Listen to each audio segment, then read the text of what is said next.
I'm not really sure how it happened. I never considered myself particularly, witchy. I may be a bit eccentric. I do live by myself, in a small house, surrounded by a wild garden. Maybe that's a little suspect. And I tend to wear long dresses, big hats, and a lot of black. Oh, and there's the fact I've got a black cat. He slunk into my garden one day and has just never left. I call him Poe.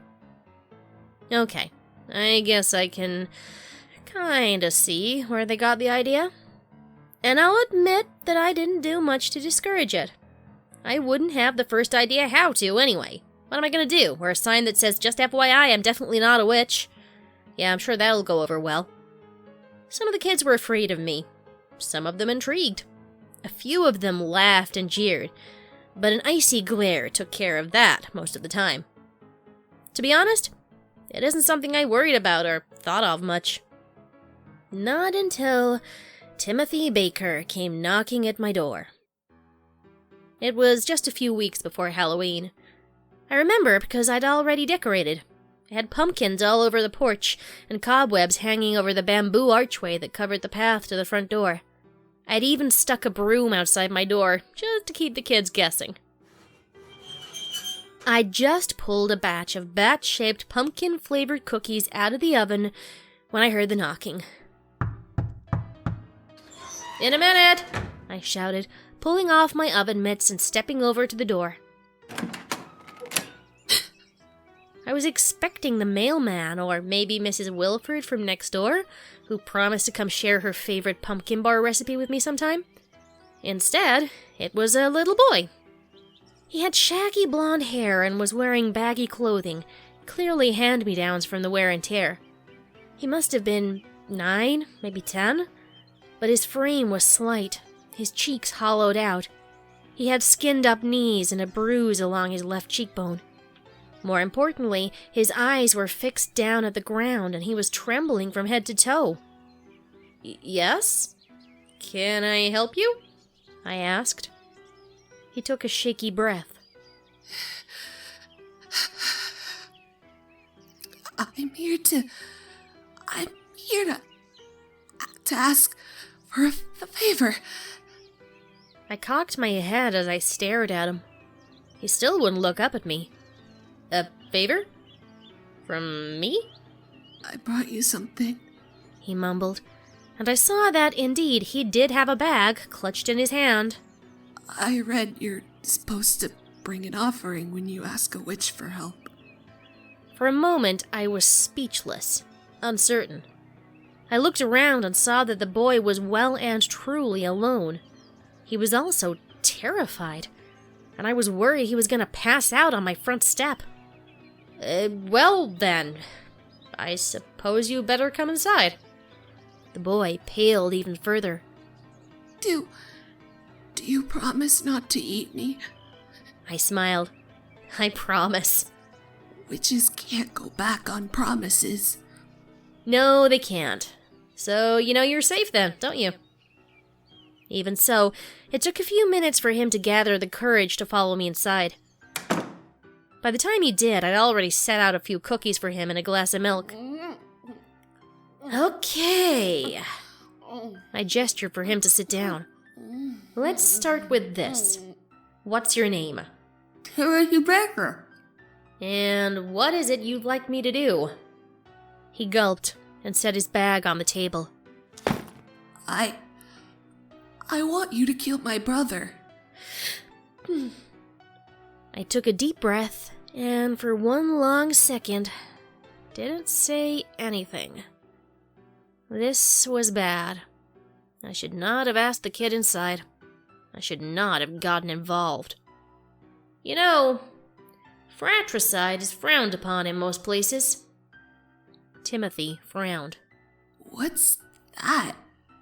I shook my head. Never mind. Why do you want your brother dead? He flinched, but didn't deny it. He started to nibble on a cookie as he gathered his thoughts. I sensed Poe coming into the room, twitching tail giving her away as she slunk under the table. He's a bully. Is he the one who gave you that bruise? He nodded. Look, Timothy, I cast around the room, hoping the words I needed would appear out of thin air. They did not. I know this must be hard for you. It sounds like you're going through a tough time. But killing him isn't a solution to your problem. It's not just me. Jake is mean. Meaner than anyone I've ever known. It's not just me he hurts. He hurts other people. Kids at school and animals sometimes. As if on cue, Poe jumped up from the floor into Timothy's lap, settling herself down as the boy began to pet her on instinct. Do your parents know about what he's doing? Timothy's face twisted a little. They don't see most of it. I tried telling them, but they just didn't listen. I think some other parents did too, because Jake's been bullying other kids so bad. But they just ignore it. I don't know why they won't do something. We sat in silence for a few minutes. Timothy ate his cookies and slowly began to relax into his chair. Poe started to purr from her perch. Have you tried to talk to a counselor at school about this? Timothy shook his head. You don't get it. There's no more time. I have to do something, now! What do you mean? For the first time since he arrived at my door, Timothy looked me right in the eye. Mom's pregnant. I'm gonna have a little sister. And I'm really scared that Jake's gonna kill her. Before I could respond to that, Timothy was dumping out the contents of his bag out onto my kitchen table. I noted a few leaves, some rocks, a couple of wriggling worms trying vainly to find their way to some dirt. Poe was watching them with great interest. I wasn't sure what witch is like. I read some stuff online, but some of the things seemed hard to get. He was turning red all the way up to the tips of his ears. This is great, I said, while a voice in my head sighed. Where exactly did I go wrong with my life? The boy looked at me expectantly, and I realized he was waiting for me to say something. To accept or turn him down. To fix things. Because that's what adults do, right? They fix things. And who better to ask than someone who had magic at their fingertips? I made a decision right then and there, against all the clamoring in my brain, and based only on a little flutter in my heart that said, he needs help, and he has no one else to turn to. All right, I'll take care of it. Jasmine Lysett, you are an idiot!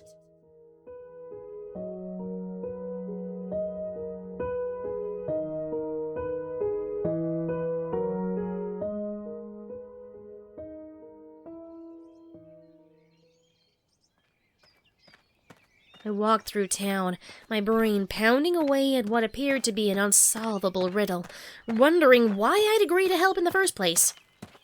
Okay, let's do it this way. Let's start with what we know. Based only on Timothy's account and what I'd gleaned from paying attention to the neighborhood kids after his visit, Jake Baker was a bully at best, and an abusive shit-stain at worst. Timothy's parents had already proved to be useless, so going to them was out of the question. That left me with very few options. I could try to contact the school guidance counselor, but it would seem suspicious coming from a complete stranger with no children in the school. The police? They had no evidence, no reason for them to take me seriously. Hey, witch bitch! Whoa! I had barely a second to react before I was knocked off balance. A sharp pain radiated from my right shoulder blade. I went down hard and landed on my hands and knees on the pavement. A boy rode by on his bike, skidding to a stop in front of me. Jake Baker. Why was I not surprised? He had a rock in his hand and a bag full of stones thrown over his shoulder. I realized with a shock that he'd actually hit me with a rock. Hope you're ready for Halloween, bitch. Something's coming your way. He spat at me and rode off, laughing and shouting. I watched adults and other children dart out of his way as he went. I sat there on the ground for a moment, stunned. Then I slowly stood up, my brain coming back online. An idea crystallized in the back of my head. Something dreadful, but effective.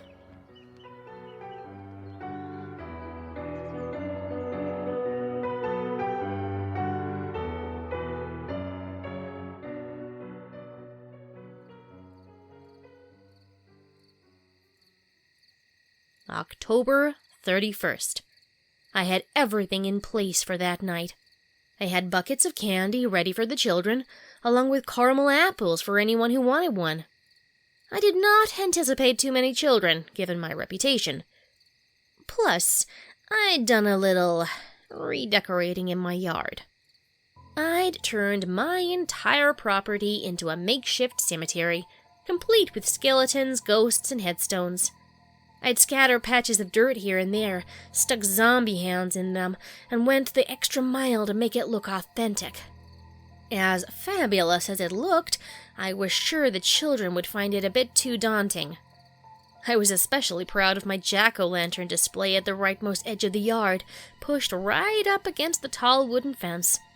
I'd carved dozens of jack-o'-lanterns and placed them both on the headstones and all over the ground.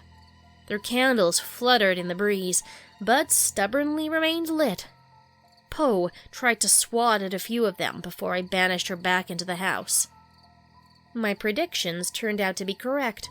Only a few kids were brave enough to come up to the door, mostly accompanied by their parents. It was a quiet night until the sun fully set, and it was too late to be out trick-or-treating. I turned the porch light off and went back into the house. But I stayed up late that night, sitting downstairs and reading quietly, enjoying the chill in the air, contrasted by the warmth of my fireplace. I heard him coming up the path at about 1 a.m. He wasn't very quiet. Wasn't trying to be. I wondered to myself if he was hoping to be caught, if he wanted me to come outside to confront him. He was shit out of luck if that's what he was thinking. I listened for a while, trying to place the sounds I heard. There! He threw something at the house. And there! He turned over the candy bucket I'd left on the porch for wayward souls that ventured out late into the night. Then I heard him smashing the pumpkins, and I smiled. It did not take long after that until I heard a heavy thump. And then, silence. I waited for a while after that. A good 20 minutes, just to teach him a lesson.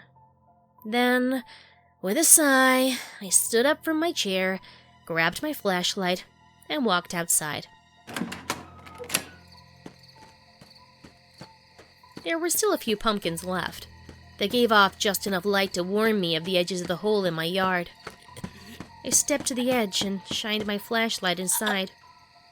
It had taken me days to dig that hole deep enough for my purpose. Of course, there's only so far down you can dig on your own, so I needed a little help. A few sharpened wooden stakes stuck into the base of the pit did well enough. Jake didn't seem to think so, though. He was lying there, pinned right through, his blood seeping into the dirt. He was coughing a little, dragging air into his lungs, but not enough to scream. I wondered if that was due to shock, or if he'd managed to puncture a lung. He was so bloody by then that I couldn't quite tell where all he'd been punctured. You know, I grabbed my shovel from a nearby skeleton. If you'd just skipped the pumpkins, you'd probably already be on your way home by now. His lips were pursing, opening, snapping shut, like he was trying desperately hard to say something. Must have been important. I took a shovel full of dirt. Dirt that I'd spread nearby as part of the makeshift graveyard, of course, and tipped it into the hole. It rained down on his head, and he sputtered, trying to cough it out of his mouth. But somehow I just knew you would not be able to resist. You little shitbags never do. Awful lucky for me that you're the only one who was pathetic enough to trash a pumpkin display on Halloween night. Why, we're the only ones out here, you and I. He twitched a little on the ground, but not much. He was losing too much blood, and the fight was going out of him. I'd need to make this quick. I hope this is as painful as I suspect it will be. I sat the flashlight down and started shoveling the dirt back into the hole. If he tried to scream, I never heard it.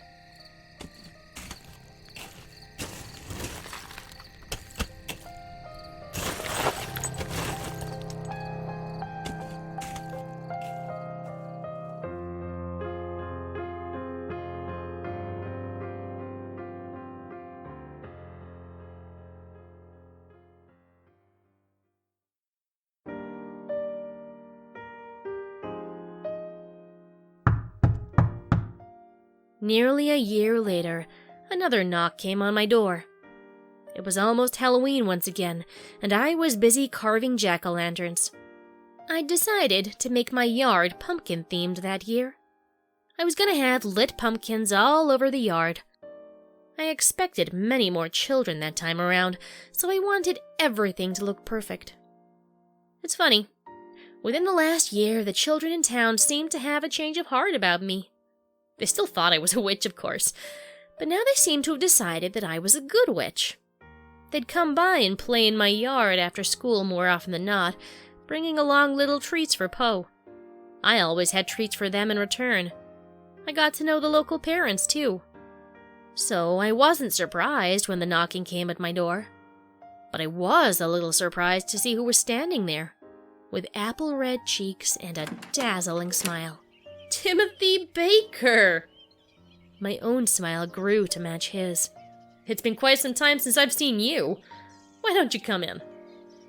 He came in right behind me this time, a bounce in his step that hadn't been there before. He sat himself down at the table and began tracing the grinning face on one of the pumpkins. I don't know how you did it, but I know you did. Did I do something? I hummed, pouring some hot apple cider and grabbing a few cookies for the boy.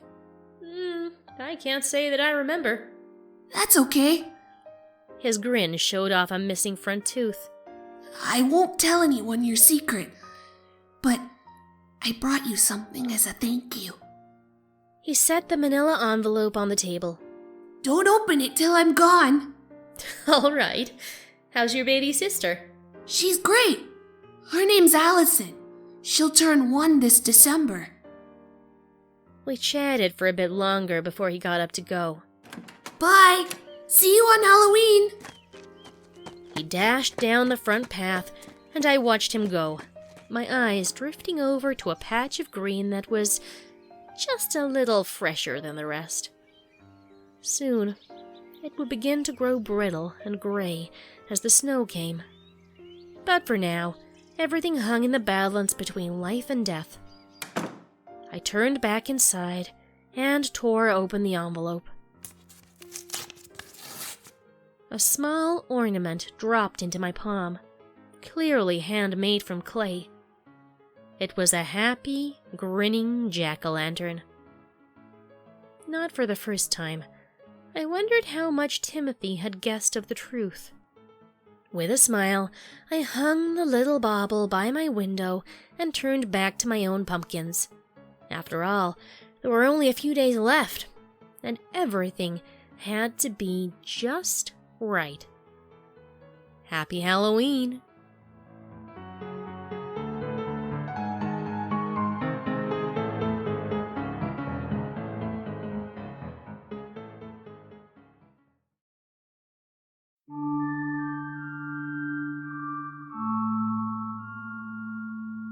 I liked Ben. I really did. I mean, he was a nice guy. We had some fun times together in college, messing around the dorm, going to parties, all the dumb shit college guys do. He was cool and all, but he was a little pretentious. Well, I guess the word he used was artistic. He thought he was real smart and spent a lot of time trying to prove it to everyone. He had his own blog developed to film critiques. Not the big ones, though. Just little indie productions because nothing else was worth his time. And when he got like that, he could be pretty insufferable. Perhaps the most annoying thing that he did was performance art. Now, I don't want to be the guy who says that all performance art is dumb, but yeah, no, all performance art is dumb. Oh, look, you're on display painting a picture of Jesus from your own urine. How original and edgy. Maybe I'm a little jaded, but it always seems so contrived to me. Unfortunately, Ben really loved it. He thought there was something beautiful in art that was physically living, and he devoted an embarrassing amount of time to it. Anyway, I hung out with Ben a few times after college, but we mostly just met up to do some heavy drinking and maybe hit up a strip club or two. He considered that performance art as well, which was just fine with me. It gave me an excuse to waste some ones. Since we didn't hang out very often, I had a very bad feeling when he contacted me about a month before last Halloween. He called me up at about 7 in the morning on a Saturday, which is way too early to even consider waking up in my opinion. I answered in a daze and he started running his mouth like crazy, as though afraid that if he didn't get it all out at once, he never would. Mike! Hey! Mikey! Listen, buddy, I need your help, okay?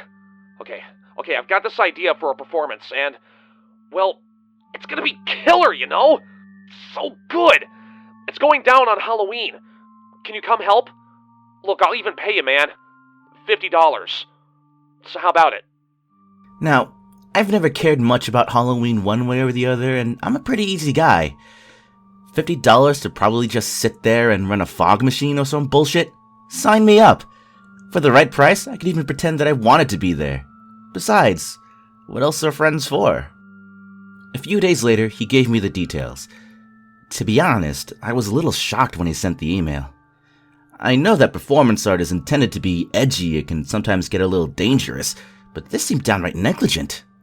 Mike, thanks for agreeing to do this for me. I've talked to a few other people, but they weren't really comfortable with it, for reasons you'll probably be able to figure out. Of course, I understand if you want to back out, but I think you're probably the most reliable person I know. It's really not that big of a deal. I'm sure you'll agree.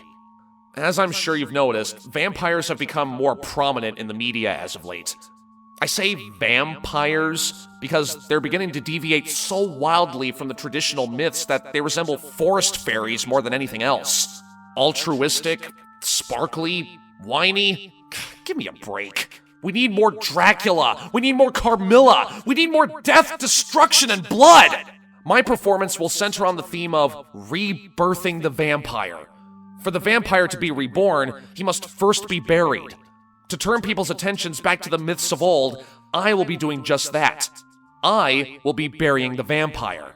I have a group of viewers signed up already to participate in the performance, so you don't need to worry about that. I'm gonna plant a series of vampire-themed clues around town for them to follow. The clues should be pretty simple, and it will probably take no more than an hour to an hour and a half for them to find me. Here comes the somewhat controversial part. Essentially, for this performance to have any semblance of meaning, I need to be buried alive. Don't worry, it's perfectly safe. I have a buddy from back home who's building me a coffin with a hole in the top. I'll be fixing it with a pipe that will stick an inch or two above the ground. That way I won't run out of air. I also have a few necessities in the coffin in case something happens. Food, water, and a flashlight. Once they arrive at my grave, which will be completely vampirized, they will be provided with an array of shovels and will bring me back to life. A reincarnation of the true mythological history of vampires. Now, here's where you come in. I need you to bury me. In addition, I need you to be my safety net. If they can't find me, if something goes wrong, if I become sick, I need you to be the one to get me out or call the police if necessary. I'll also need you to decorate my grave. Make it really creepy. Don't worry, I'll send you some blueprints. I know this is a little stressful and it may take some time for you to decide, but rest assured, this is a completely safe project. There's no danger of suffocation, and the coffin is sturdy, so it's very unlikely it will collapse. I really just need you there for support and the actual hard work of burying me. What do you say? I'd even be willing to up your pay to $100 if that's what you need. Let me know. Rest in peace, Ben. I stared at my screen for a few minutes, completely dumbfounded. Once I cut through all the bullshit about art and vampires and rebirth, what it came down to was death. This guy actually wanted me to almost kill him. I mean, sure, it probably was safe, but my mind went over the plan slowly. What if I couldn't get him out in time? One shovel in a pit of dirt wouldn't be a fast job. Furthermore, what if something happened to me? Before making a decision, I sent him another email asking if he really was up for this. Of course he knew, he said. And then he said something that would always stick with me. Art must be a little dangerous, my friend, for it to be real.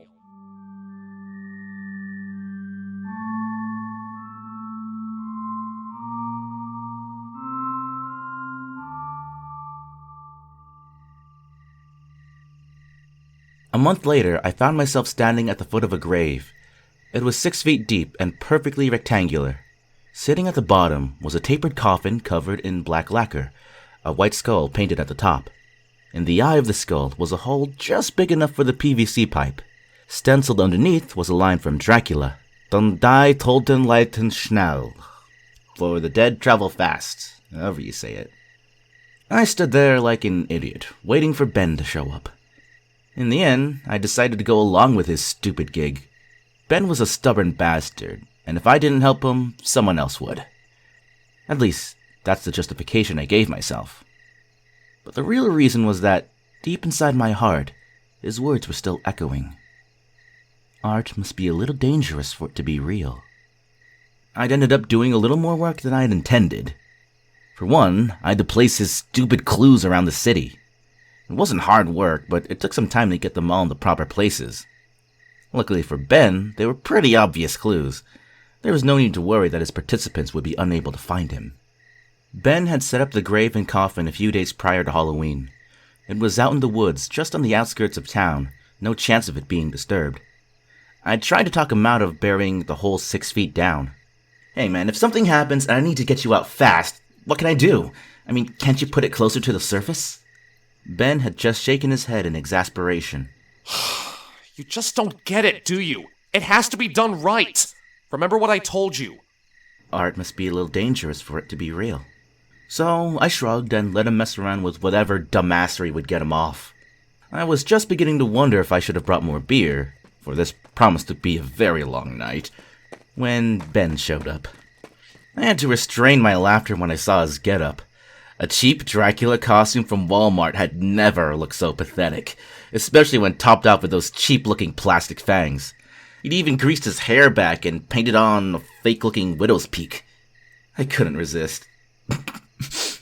"Wow. Seriously, dude?" He gave me a stern look.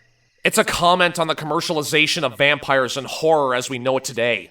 He fished around in his pocket and pulled out a walkie-talkie. Here, take one. The range isn't very far, but my cell phone won't work that far underground. You'll have to stay nearby. Let me know if you're going out of range. I shrugged and took it. "Okay, but you brought your cell just in case, right?" Nah, what good will it do if it doesn't work? This guy's batshit insane, I thought. But he handed me the $100 and suddenly, it didn't seem to matter anymore. I helped him into the coffin and shut the lid. He seemed pretty calm. I mean, if it were me, I knew I'd be having a panic attack. I fit the PVC pipe into the hole.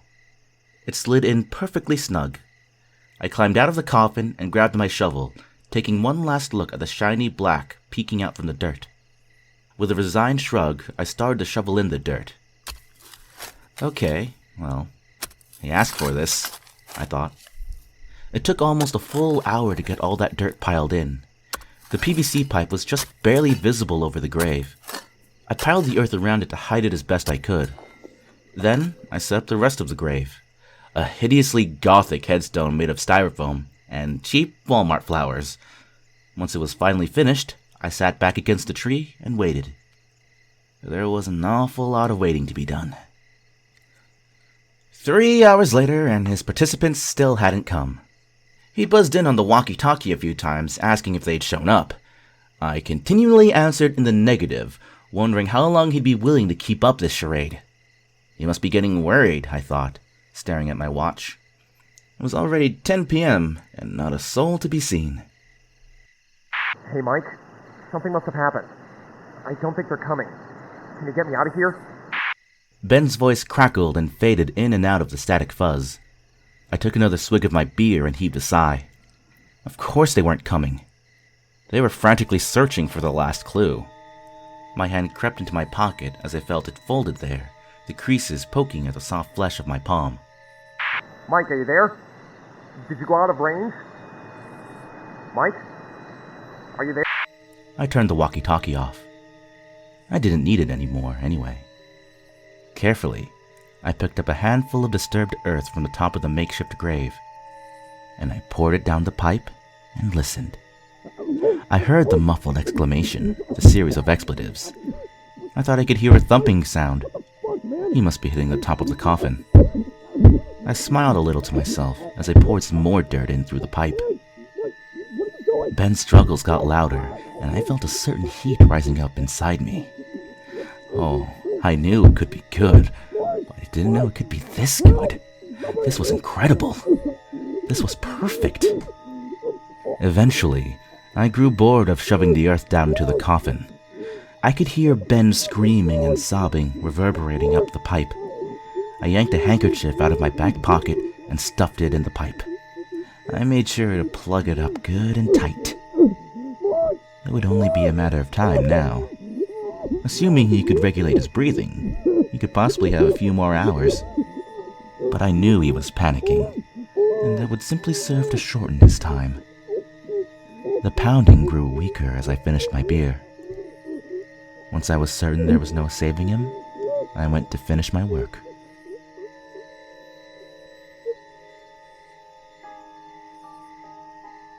Ben was right. Everything really did go off without a hitch. I don't know what I was so worried about.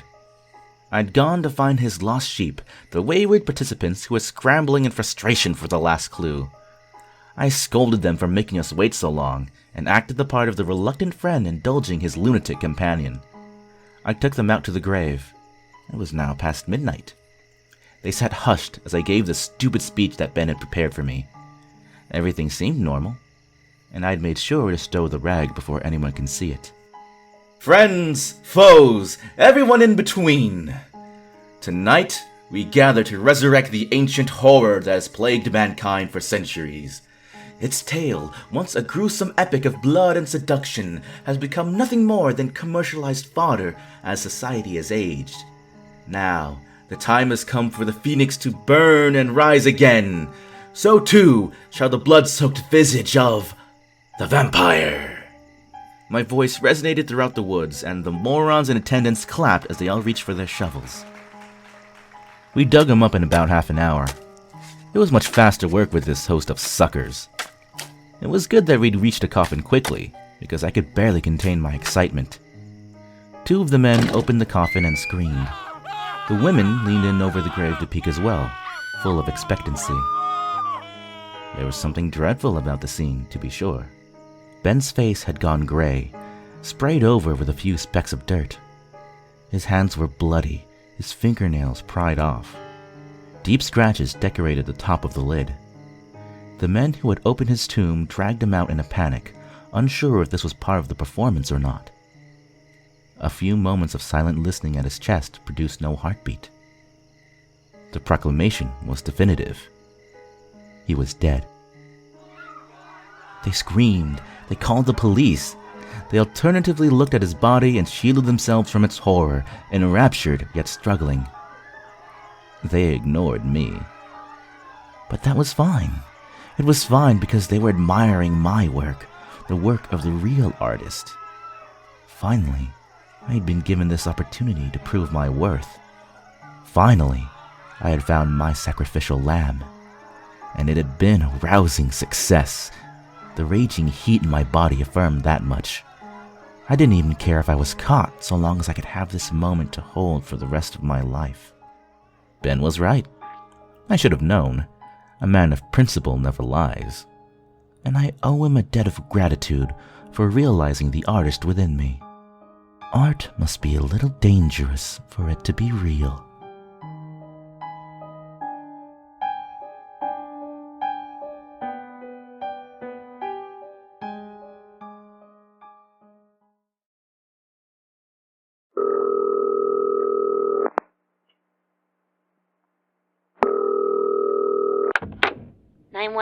Where is your emergency located? 21 Raymond Street, Phoenix. Can you repeat that, sir? 19821 Raymond Street, Phoenix, Arizona. Okay, thank you. What is your emergency? My brother is missing. He's missing? Yes. And how old is he? 8. Okay, hon. What's your name? My name is Tyler. Okay. What's your last name, Tyler? Marmon. Okay, Tyler. And you said your brother is missing from your house? I think so. And what's your brother's name? Mike. Okay. And how long has Mike been missing? I don't know. Okay, Tyler. And how old are you? 15? Are your parents at home? No, it's just my mom, and she's not home. And where's your dad, hon? I don't know. He doesn't live with us anymore. Okay, I have an officer dispatched to you. Is there a gate code or anything else he needs to get into your house? No. Okay. Have you searched every room in the house for Mike, even the closets? Yes. Okay. And have you called his friends to see if he's with them? He doesn't really have friends, just neighborhood kids. All right. How about Mike's school? Mike didn't go to school today. Okay. Was he sick?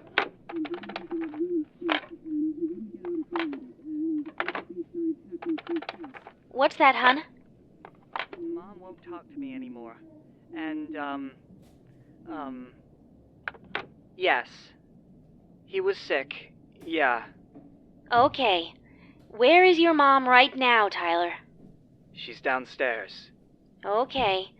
Can you tell me her name? Jenna Marmon. All right. And you asked her if she knew where your brother was, correct? She doesn't know. Okay. And Mike's bike is in the garage? You don't think he pretended to be sick and play outside, maybe? No, he didn't do that. Okay, and you're sure of that? Yes. Okay, Tyler. Is there any broken glass anywhere? Windows or other broken objects in the house? Yes. Does it look like someone broke into your house? No. Mike broke it. Okay, and what did he break, hon? He kicked the coffee table and broke the glass. Okay, and when did that happen, Tyler? Last night when I was helping him. Okay, was there an altercation last night?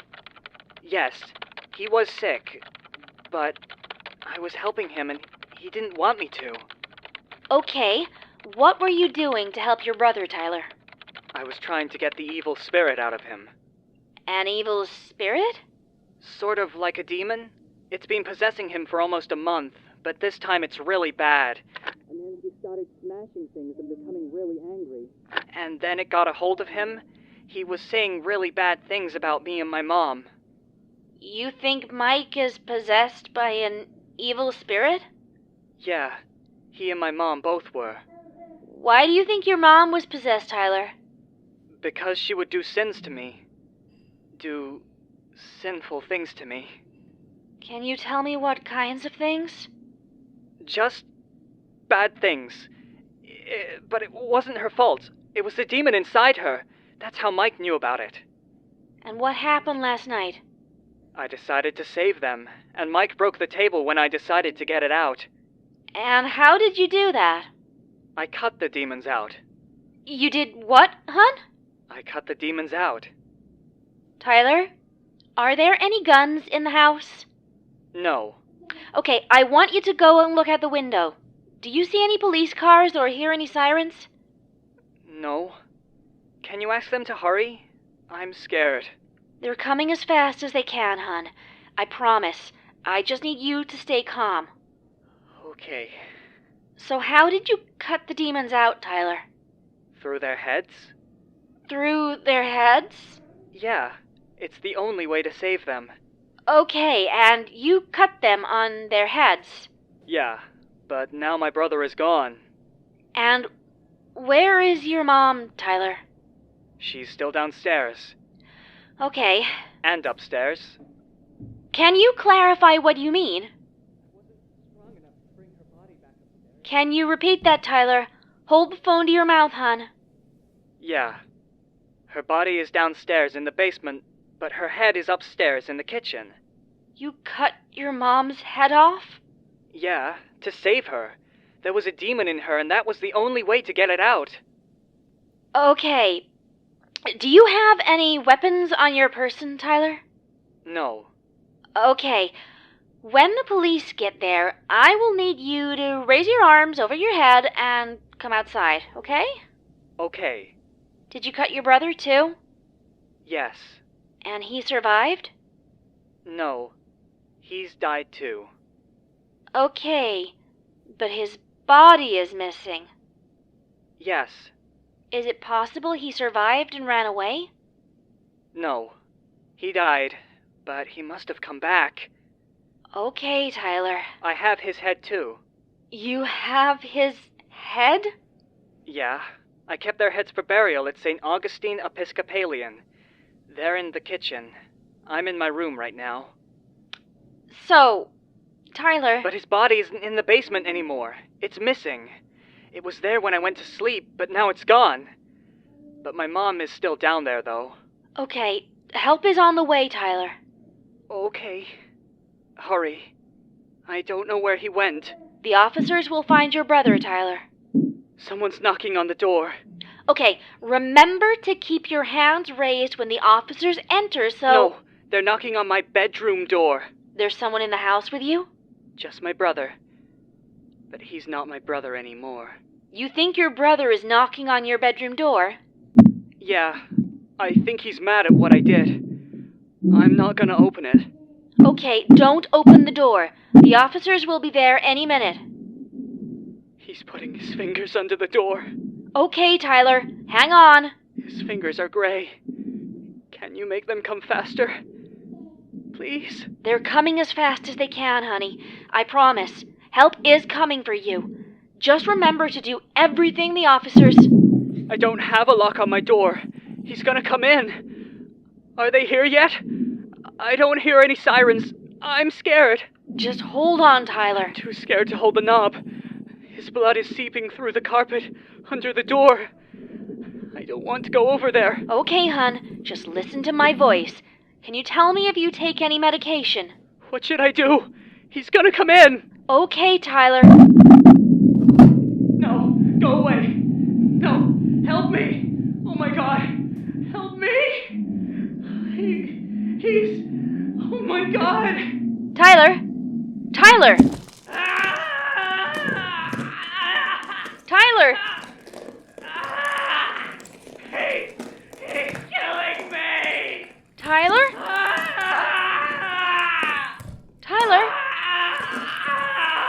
Tyler? Tyler? Tyler? Tyler?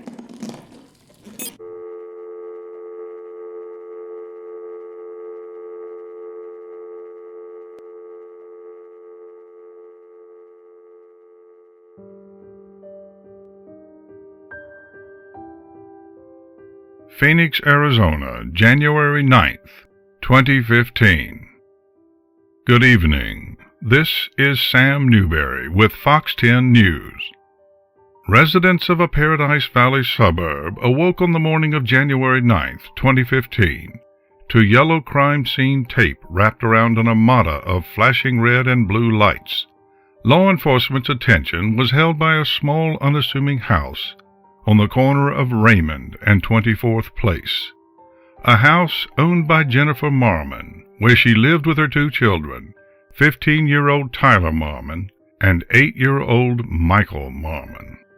Inside the house, police officers discovered the bodies of all 3 family members. Jennifer Marmon and 8-year-old Michael Marmon had been beheaded with a steak knife, also found in the house. 15-year-old Tyler Marmon was also beheaded, although police have said that they do not believe the same murder weapon was used. Rumors continue to circulate that Tyler Marmon's head was physically ripped from his body, along with his arms and legs, but law enforcement has not confirmed. Next-door neighbor Ricardo Chavez had this to say. This just couldn't happen. They were a nice family. Quiet, kept to themselves. I didn't see the 2 boys much, but the mother, Jenna, was very pleasant. Very pleasant. But not so, according to neighbor Alex Howe, who believes white walls shielded the dark secrets of the Marmon family. The boys were both very odd. The oldest talked to himself a lot and liked to walk up and down the street talking to nothing except the occasional passing car. But the youngest, Michael, he's the one who worried me.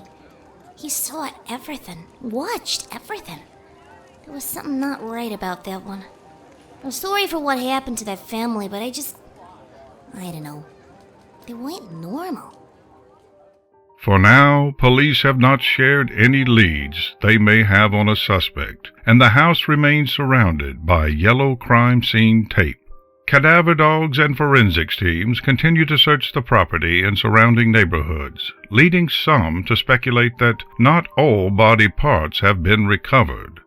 A source close to the Marmon family told Fox 10 News that while the head of 8-year-old Michael Marmon was found inside the house, the rest of his body has not been recovered. A 911 operator has also been quoted as stating that she received an emergency call originating from the house on the night of the murders that she believes came from Tyler Marmon in the early hours of January 9th. For now, all we have is speculation about what happened in this quiet Paradise Valley home, and hope that the perpetrator of this triple homicide is caught. Eric Reese, the father of Michael and Tyler Marmon, has set up a GoFundMe page in their name to help with the funeral costs of his 2 deceased sons. 7-year-old Cassie, a neighborhood playmate of Michael Marmon's, had kind words to say about her friend. He's the nicest boy ever! He loves to play with me and my brother by the creek. He played with us this morning even. When asked for clarification on what she meant, Cassie could only smile. The innocence of youth, it seems, has no reverence for time or tragedy. I'm Sam Newberry for Fox 10 News.